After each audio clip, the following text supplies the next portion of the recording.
आता सध्या मी पन्हाळा किल्ल्यावर आहे. पन्हाळ्यावर महाराणी ताराबाईंचा जो राजवाडा आहे, या राजवाड्याच्या दरवाज्यात मी उभा आहे. पन्हाळ्यावर दर महिन्याला लाखो लोक येतात, पण या महाराणी ताराराणींच्या वाड्यासमोर कुणीही येत नाही. कुणाला माहितीच नाही की इथं महाराणी ताराराणींचा हा राजवाडा आहे. आता ज्या महाराणी ताराबाईंनी औरंगजेबासारख्या शत्रूचा पराभव केला, मराठेशाही रक्षिली, ज्या महाराणी ताराबाईंनी या संपूर्ण भारतभरात मराठ्यांची पताका फिरवली, त्या महाराणी ताराबाईंचा हा राजवाडा, ज्या महाराणी ताराबाईंनी कोल्हापूरचं हे राज्य निर्माण केलं, कोल्हापूरची गादी निर्माण केली, ही पन्हाळा ही राजधानी निर्माण केली, त्यांची इथं कुठलीही खूण नाही, त्यांची कुठलीही आठवण नाही, त्यांचं एखादं स्मारक पन्हाळ्यावर नाही.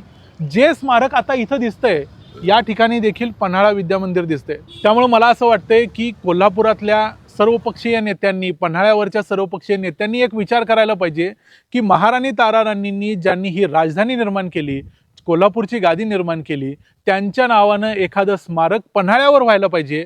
आणि पन्हाळ्यावर आलेल्या प्रत्येक माणसाला आपण ते दाखवलं पाहिजे की या पन्हाळ्यावर बसून महाराणी ताराराणींनी हे स्वराज्य रक्षिलं. ते कसं रक्षिलं हे आपल्याला सांगता येईल.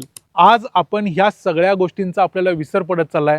तर माझी या व्हिडिओच्या निमित्तानं कोल्हापुरातल्या सर्वपक्षीय नेत्यांना विनंती आहे की कोल्हापुरातल्या नेत्यांनी पुढे यावं आणि महाराणी ताराराणींचं एक स्मारक जे पन्हाळ्यावर होणं हा सर्व मराठी लोकांचा हक्क आहे, ते इथं झालं पाहिजे. मला बघायचं आहे की कोल्हापुरातले, पन्हाळ्यावरचे किंवा याच्या आसपासचे कोणते राजकारणी सगळ्यात अगोदर पुढे येतात, कोणते पक्ष पुढे येतात.